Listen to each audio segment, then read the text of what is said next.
Hello, my friends, and welcome to another RobCast. And Is that what it's called, a the RobCast? RobCast. Nice. What else would you call it? I You know what I mean? don't know. I am here with Colleen Flynn-Lawson. This is her first time in the back house. Welcome. Thank you very much. Actress, pit bull owner, hmm Santa Monica resident. No, Westwood. Westwood. Yeah, not Santa Monica, Westwood. Westwood. Yeah. Seriously. Now, we first met at Glenn and Iris's dining room table. We have these beloved friends. Hi, Glenn. Hi, Iris. And they have, your friend that has that dining room table that's like where so many memories have happened. That's where we first met. And we got talking about Amma. And I was like, someday we need to do a Robcast about your experiences with Amma because it's just so fascinating to me. It is to me, too. So we'll start talking about Amma and we'll see where it goes. Okay, great. So how do you, when someone's like, who is Amma? Where do you even start?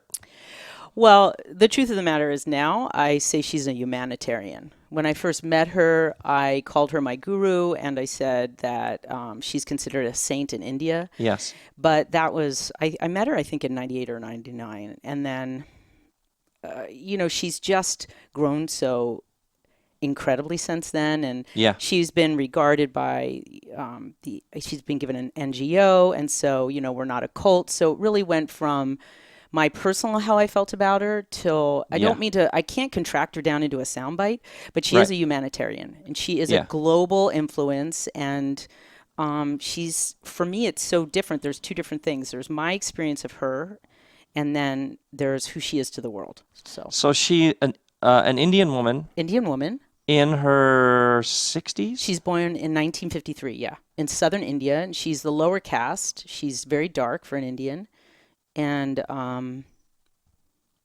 that's interesting too. And I remember reading that as a kid, she would take food from her house to feed the poor. Yeah, her mom got sick when I guess when she was around 9, and she got taken out of school, and so she would go and beg for her family's food. Not beg, she would go to ask her neighbors for her family's food and for the cows that they had. And she was, even as a child, sort of undone by all the suffering. And so she actually would take stuff from her own house and give it to people. And then she started to embrace people. And as a dark-skinned young girl, that was really not acceptable. And to hug somebody. She was just embracing them out of their suffering. In the Enneagram, she's actually considered a 2, which is the helper. And she, from an early age, that's what she was doing. That was her response to all the suffering that she saw at 9. And then, I don't remember what age, but around 10, 11, 12, she began to embrace people. And you encountered her in 98, so 18 years ago. When did she start touring? I think it was 25 or 26 years ago. And she would go... Can you just tell people what Amma tour, what happens when she comes to a city? Because well, I mean, it's very different when it was in the beginning. I mean, there's people that have known her from the beginning here in the States that call themselves old timers, and they said in the beginning she used to come to living rooms and you would sit around and sing songs or bhajans, that's what they're called, and do chanting, and then she would embrace people. What it's like now is and then everybody, different. you'd be in the living room, you'd sing, chant, then everybody would line up, and you would take turns getting hugged by her, by Amma. So it started in living rooms. I think it started in living rooms, and then it grew to bigger spaces, and yeah, exactly. And now massive. Like how? Well, in the States, not as massive, quite honestly. I mean, we've had crowds okay, to go back to your question. What happens now is Amma will tour a few places in the United States, and she has 3 ashrams. She has 3 or 4 ashrams. She has one in Northern California, one in Redondo, one in Chicago, and then one other place, which I'm forgetting. And she'll come for 2 times a year. She'll go to 2 places in the fall, and then she'll do a summer tour. And that summer tour is coming off of the European tour. So you have people that are traveling with her for like 3 months. So she will come in for 2 public program days, maybe a retreat, and then Devi Bhava. and you'll have from What's Devi Bhava? Devi Bhava is like holding the vibration of, and Devi is the female, the feminine divine. And so in the beginning, she would dress Holding up. the vibration of the feminine divine. Yeah, that's a pretty good sentence. I know, it's really cool. And so she dresses up in these magnificent saris, and then she will do a prayer for peace at 7:00 at night and begin holding people or giving a hug. Darshan, it's called, from about 10:00 at night till 8 in the morning. And I was there one year where we had 7,000 people that had come. Yeah. Yeah. I was in Trivandrum, India, and it was amazing. That just sent like electricity. I know. Okay, so people. 7,000 people will line up. No, they'll come and go throughout the night, and then eventually, in the beginning, when the crowds were a little bit smaller, Amma would give darshan to everybody that came. But two things that happened is that one, well, I would have to go back and explain something though. So, she's, I think, out in the records, the guesstimate is that she's held about 25 million people. So 25 million people have been hugged by her, by this Indian woman. Yeah. And so I'm just going to go back, even though you haven't asked me the question. I know it's Rob's house, but now it's Colleen's house just for a second. So I'm going to explain the idea about darshan. So when I first heard about her, I was in therapy. And I was in therapy with this incredible therapist named Robert Lorenz. And he's like a groundbreaking guy. And I was seeing him as a therapist. And about 2 months in, I said to him, I figured I would just take a leap of faith. And I said, I don't know, God's everything. And he said, yeah, pretty much. And I thought, okay, this is a person I can talk to. So I don't know how long, maybe a couple of years in, I was in a therapy session, and he looked like a different person. He looked like he had lost like 20 pounds or 10 years. And I went, oh my God, Robert, has anybody said anything to you? And he said, no. We kept talking, or I kept talking. And I said, I'm so sorry. No one that you've seen in the last week has said anything about how you look. And he said, no. Because he just looked more alive, younger, more lit up. You hear these things like, it looks like somebody's been lifted. It's been, the burden has been lifted. I'd never seen anything like that in my life, ever. And this is a person that went on to be one of the most important people in my life. I mean, already I'd known him for 2 or 3 years, and he was dramatically changing my life. And so I really respected him. And he said, well, I think I met the real deal. And I said, what does that mean, you've met the real deal? He said, well, like the real deal. I think I met a female saint. And I said, well, I don't know what that means, Robert. What does that mean? And he said, well, her name is Mata Mridnandamayi. She is also known as Amma. And if you want to know about her, read a book. And I was like, okay, which I thought was really smart because it sort of sent me in the right direction. So I waited for 6 months to meet her. And I met her, and I was ready. I was just a good little Girl Scout. I'd read books, and I'd been having dreams about her, and I couldn't wait to meet her because I wanted to have a spiritual awakening. But you first heard about her through a therapist who had been hugged by her. Yes. And subsequently lost weight. No, he didn't lose any weight. I mean, lost years. He looked like a different person. He literally, to His me... hug from Amma so radically transformed him that you were like, wait, what's happening? And I didn't understand it, actually. Yeah. I didn't understand it. I didn't know. I wanted an awakening. I wanted what he had. I had seen someone whom was at the top of his game, and he was a brilliant man. And here he looked like he had peace imbued in his being. And I wanted that. Yeah, it's like coming from within and flowing out. All of it was lifted. So 6 months later, you go. Do you go to a hugging? Yes, I go tour to a stop. Yeah, and I don't know what I've got myself into. I go with What city is? It's in Southern California. Okay. And it's a summer program. This is 98. 98 or 99, I can't remember. And everybody seemed very miserable. Like when you got there? When I got there. It seemed like it was just, you were surrounded by a lot of miserable people. They seemed very upset.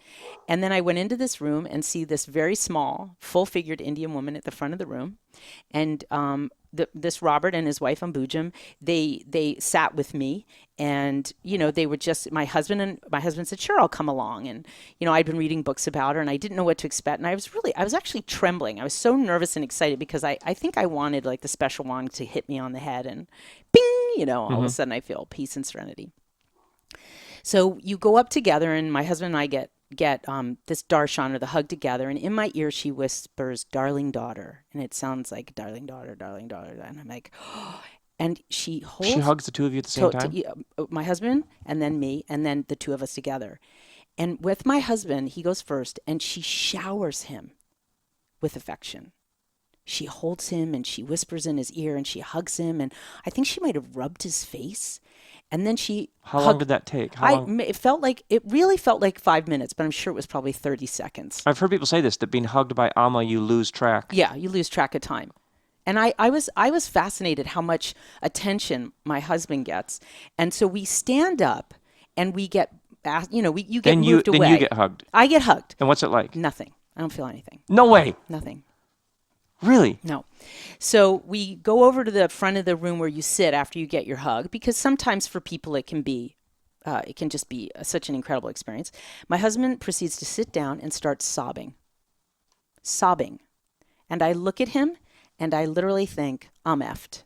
I'm screwed. This isn't going to happen. And because I can't handle this, I could just cry thinking about it. I was so devastated.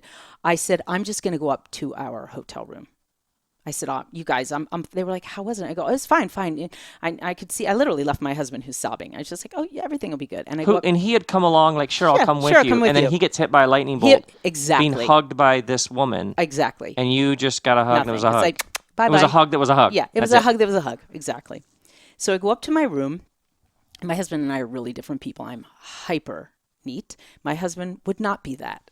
So, I go into the hotel room, and it looks like a bomb has hit it. And I try to navigate, and I trip over something, and I see that the toilet seat is up, and he's spit in the sink, and there's all of this toothpaste, and I'm sort of moving along, just getting stuff. I'm going to get a drink of water and sit on the bed. And it lasts for a few minutes, like I'm navigating. And I sit down on the bed, and I realize I'm angry about nothing. Nothing. Mm-hmm. No anger. And I inhale my breath, and I go, oh my God, she just lifted my anger. I really believe that. I'd never felt... Because prior to that, you would have just been on a like. I just would have just given him a what for. Yeah. Come on, love. We're on a retreat. Why can't you put the lid down? Why can't you wipe your spit out of the sink? Why couldn't you just make the bed? I mean, whatever I'd gone out of fear, it just would have been crunchy. Mm-hmm. But I sat on the side of the bed, and I remember touching my throat. And I think I saw the long and short of it. And I don't know how to express this except to say, oh my God, love is the answer. And oh my God, I'm in for a long ride. Like I got that in one moment in my throat. Like I got a lot of work to do. And also how astonishing it was to exist without anger. I felt like I was like it. I don't even know how to express it. My whole body was devoid of anger and frustration. And previous to that, you had carried it around a lot.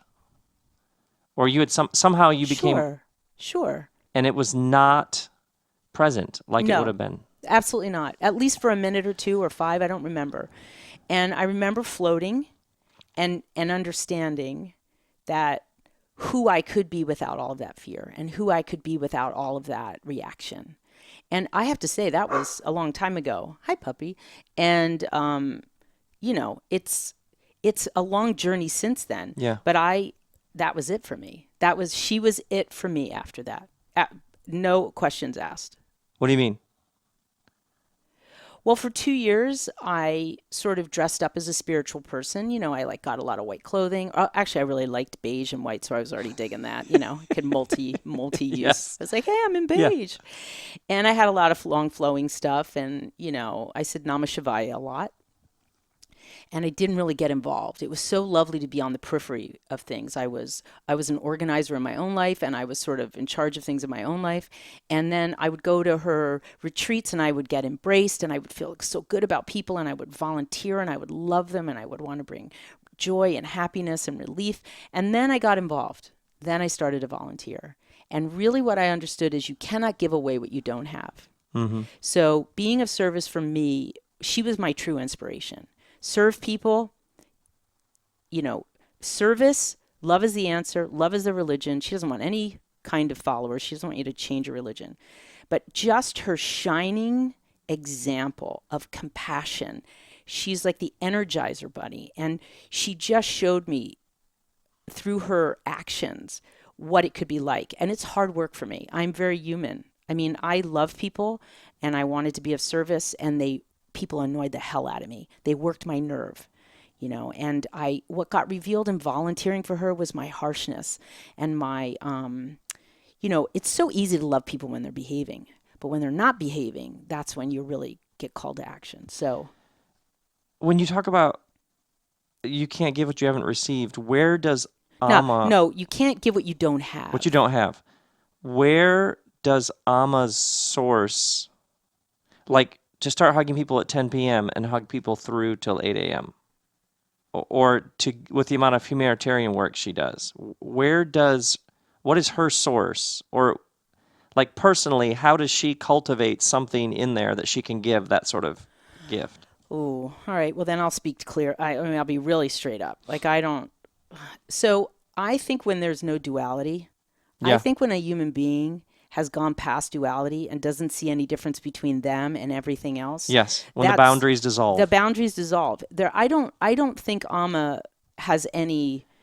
I think if anything is short-circuited, it's the physical body. Certainly not who she is. The physical body is, she's 63 now and she's held millions of people and she rarely sleeps. And I'm not misspeaking. I actually can say that I know that Amma does not sleep a great deal of the time. But I think that the source is the divine consciousness, the infinite love. All she wants to be is love. All she wants to do is minimize suffering. She wants others to, if they can, to love and be of service and minimize the suffering. And they talk a lot about karma, and karma is about past action.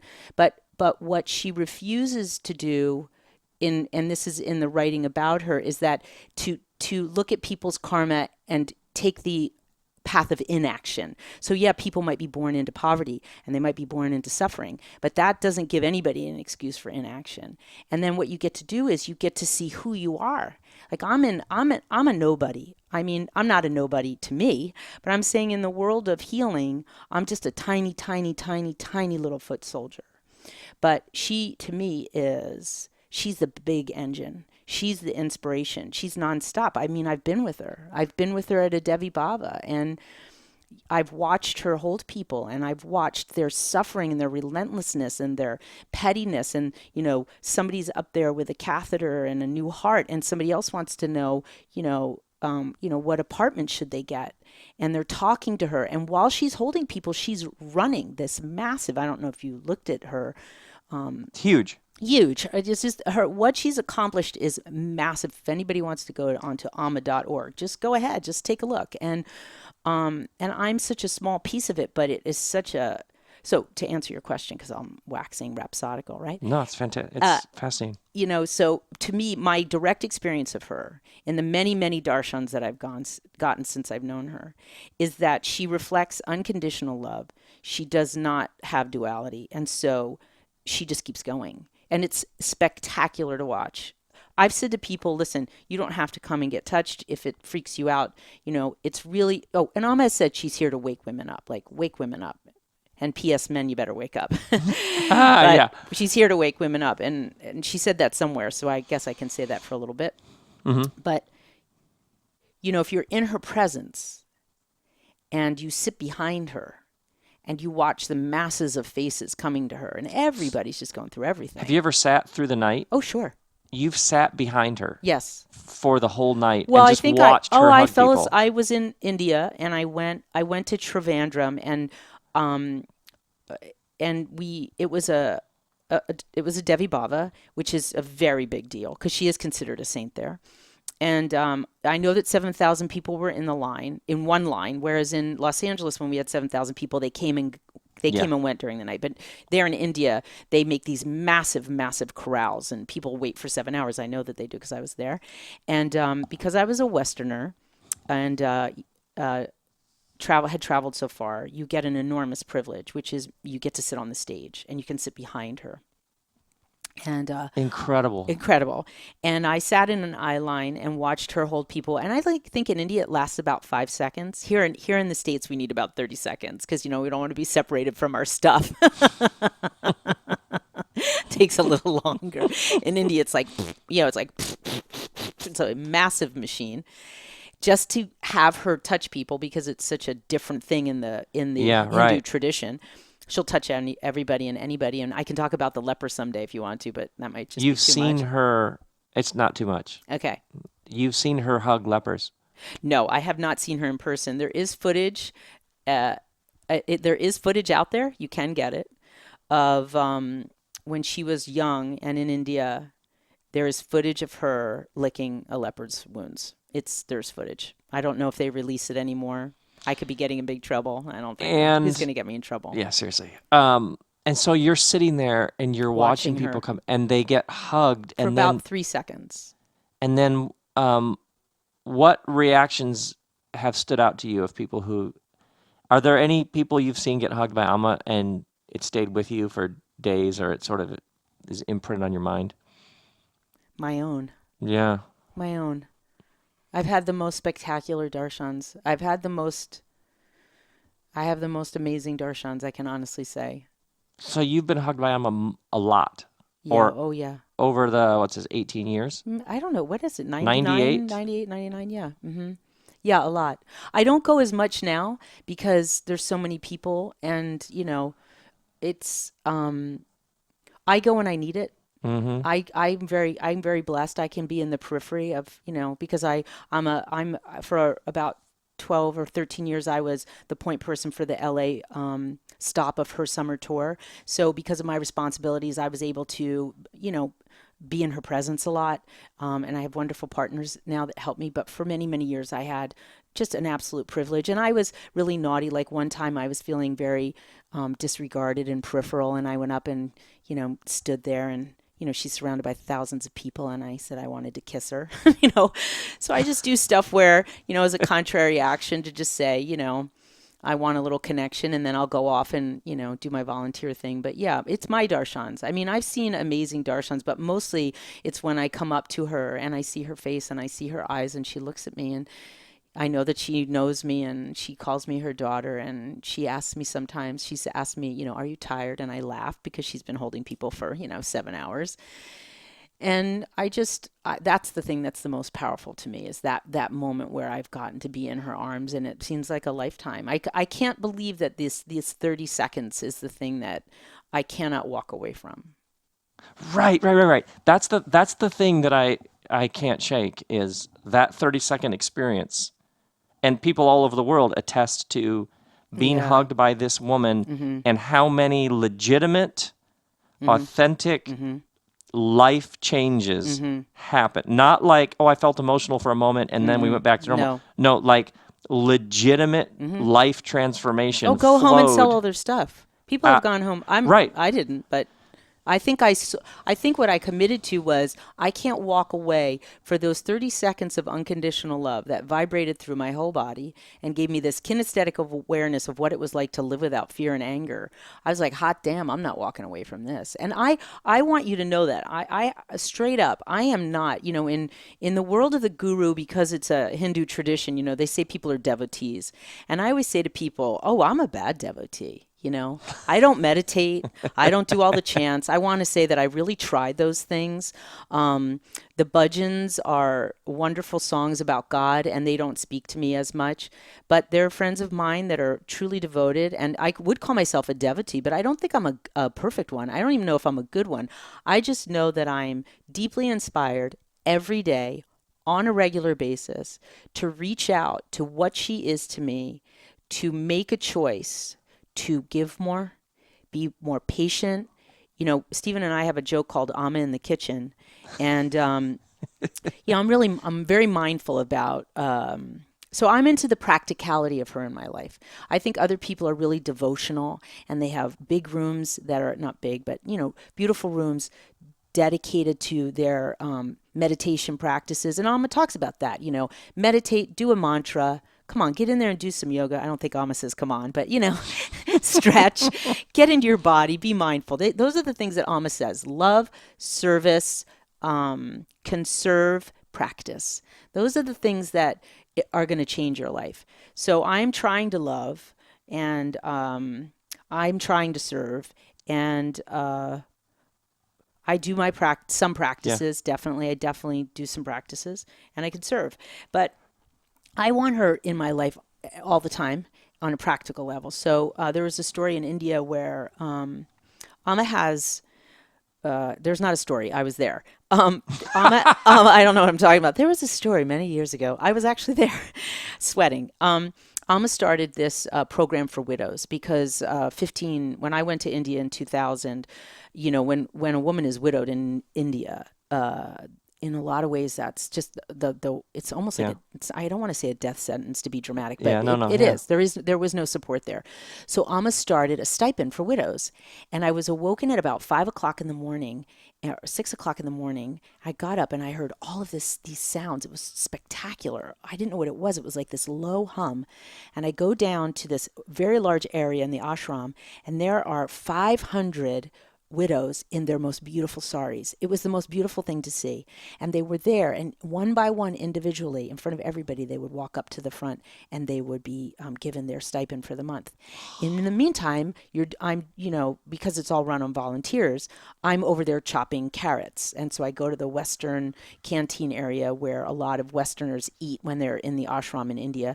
And again, this is many years ago. And the German woman who is running me is just being a crazy pants. And I'm chopping, and she's very nervous, and she's hovering over me, and she's saying, no, that's food. Don't cut that off. I'm trying to shave it and make it pretty like a nice girl from, the United States. And she's like, no, that's food. Stop cutting it like that. So I take a break from what I'm doing, and I'm eating my meal, and I finish almost all of it, but just a little bit is left. And one of the widows walks past me, and she looks me in the eye, and I look at her, and she takes the rest of the food off my plate and eats it. And I'm staring at her, and I'm going, oh, that's a person that has a different experience of food than I do. Mm-hmm. There was no shame there. I was finished. Mm-hmm. That was food. So I mentioned it to the woman, or some conversation happened, and the woman explained to me that the reason that everybody was crazy in the Western kitchen is that they were all in there cooking, and Amma came in and walked in, and she went up to the garbage pail, and she dug in, and she pulled it out of the garbage and began to eat it. Because her point was, what you thought was waste in your lack of mindfulness, that's food for people. And she did not say anything to anybody. She just went in there and pulled it out and began to eat it. And women were all of the volunteers were just heartsick.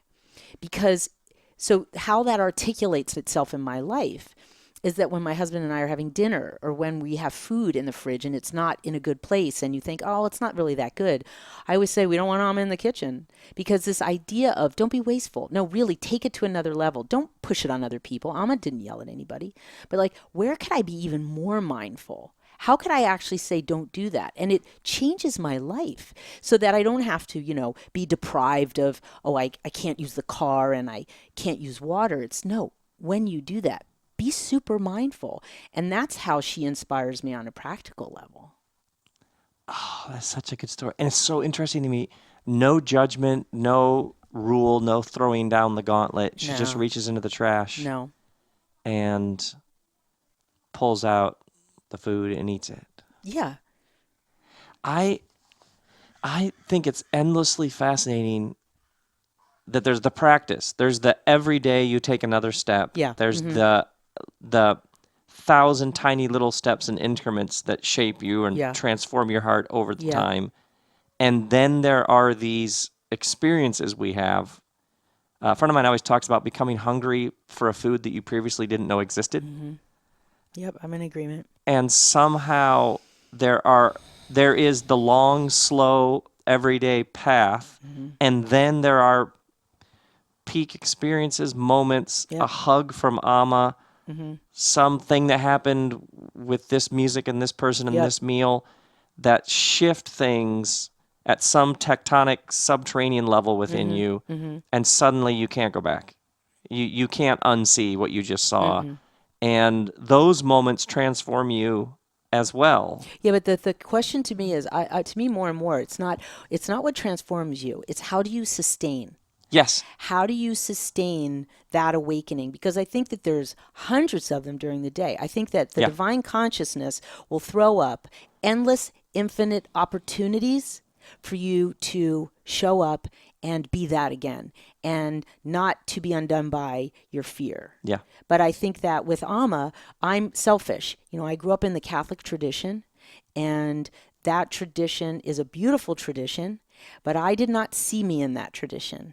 And here I have a woman that is my inspiration. And I'm not saying that the Mother Mary wasn't that, because that I had an altar to Mother Mary, and it's still, Mother Mary is beautiful, and I think Jesus is beautiful. But for me, on a selfish level, I needed to have it in action. A path. Absolutely. A flesh and blood. Flesh and blood. Absolutely. How do I actually get my hands around this How and do I live watch this? it? I watch it. I think that I had Interesting. I think that when I talked to you about Trivandrum, and I was on the stage with her almost the whole night, and then I was able to go up into this balcony and go to sleep for a little while. And it literally was a very thin little balcony, and I could just lay flat, and I just rested my head against the banister and watched her the whole night. And I remember, every time I think about this, I remember my mother was a devout Catholic. And she was so beautiful. And she said, I told her about my experience with Amma and how it was changing my life. And, the commonality, she really, so I called her and I explained what had happened in Trivandrum and how 7,000 people had come and they had waited until the wee hours of the morning, and I had watched what Amma did, and then the food came out, and I had helped prepare the food, and there was enough food for people.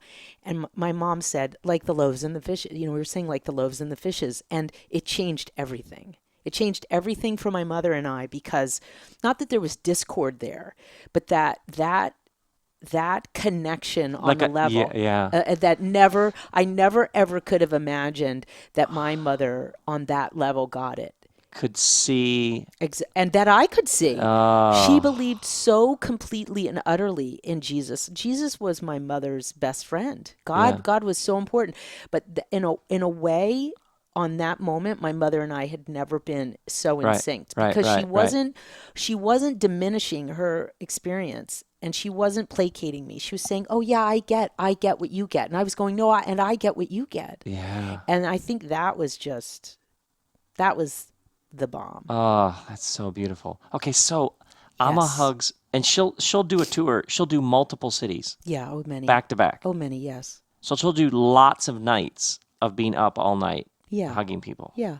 When it's till 3 a.m. It depends, because Devi Baba is through the night, and then all the other programs go to about 3 a.m. So she's through the night hugging people. Mm-hmm. When she's done, I'm trying to get at the human flesh and blood woman in her 60s from India, Amma. Is she like, man, I was on fire. Man, I'm hungry. Man, you know what I mean? Does she like go get a meal? Have you ever seen her? I've seen her eat. Yes. I've seen her eat. I've actually. What do you do after you've hugged 7,000 people? Do you just there's like a locker room? Is there a green room? Is there a hotel room? Do you watch some cable? This is what I think is so interesting. No, I don't. It's almost like, how do you go from that to? I don't. Okay. Again, as I said, she's. This is not someone I've ever hung out with. This is someone whose presence I've been in. Yeah. And right. So I can say what I do know. Mm-hmm. I know that she is running. She's, to those who deeply respect her and what she does in the non-for-profit world, she's one of the most intelligent business people out there. So there's this endless, compassionate hug presence. No, but when she's holding people, Rob, she's actually running it. She's been holding me, and I know she was talking to somebody about some website launch. It was probably the best darshan I've ever had, because while she was talking to them, she pushed me into her lap and started gesticulating. And I think she was talking for like 4 or 5 minutes with them, and I thought I had died and gone to heaven. I mean, I didn't get moved out of her lap. I can remember for years I would pray, I hope she gets into a big discussion when I'm up there, because I just want to hang out for as long as I possibly can. Yes. So she doesn't go from, I've seen her physical form. I've seen her physical body. I know that her body is exhausted. I've never seen her eyes exhausted. I really haven't. I can honestly say that. I've never seen that diminished. I think that she has people whose job it is to encourage her to sleep.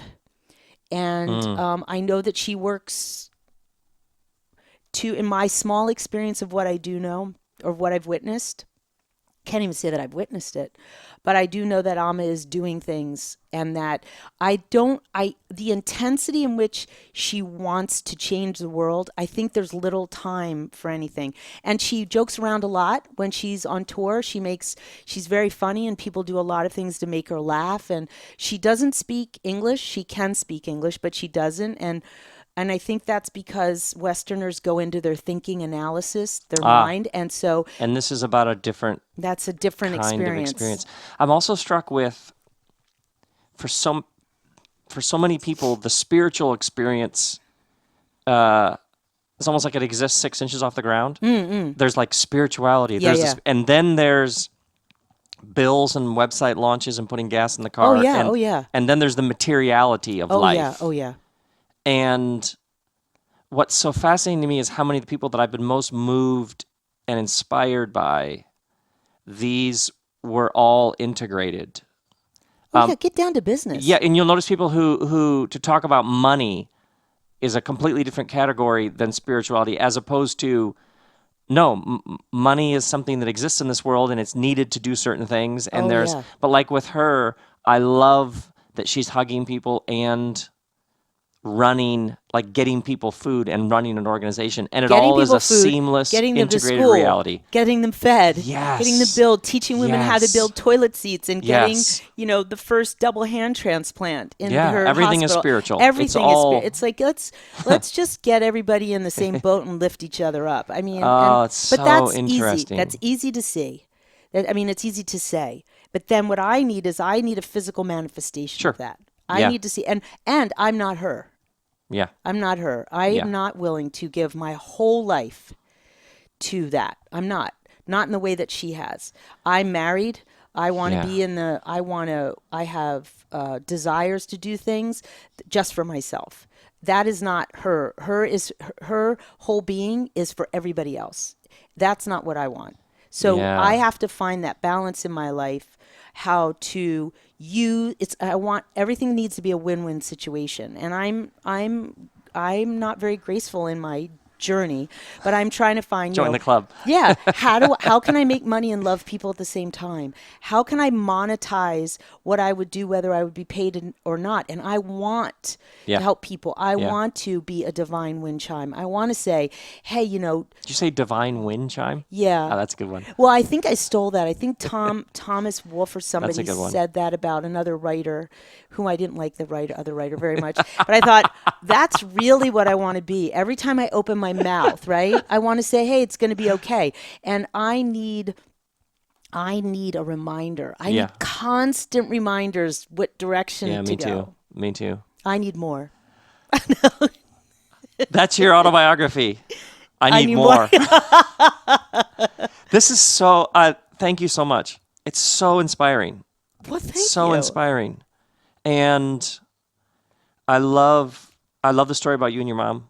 I love you talking about the lack of dualities, the boundaries result. I'm struck with, in you talking about Amma, your insight about non-dual awareness, how much energy we spend, I call it border patrol. Those people are those people. Now, those people are those people. Like the amount of energy that we spend on distinctions. Well, I'm doing it now with you. They're different than us. I'm trying not to cry. I mean, just let it flow. Oh, I know, let it flow. You're in the back house, let it flow. I know, but the thing is, that's, you can tell me not to cry, but it's also about, I'm with another human being talking about the thing I love the most. And it's so powerful because I feel like I'm not going to make sense, but that's my ego and it bounces around, and that's okay too. Right. It's okay too, because it goes to me, oh yeah, this life is so powerful. It's so tenuous, and it's, I spill over onto other people. I get excited about this more than anything else. But then I have compassion for the person that does, patrol their borders, because me not having compassion for a person that patrols their borders means I put my borders up again. Yes, exactly.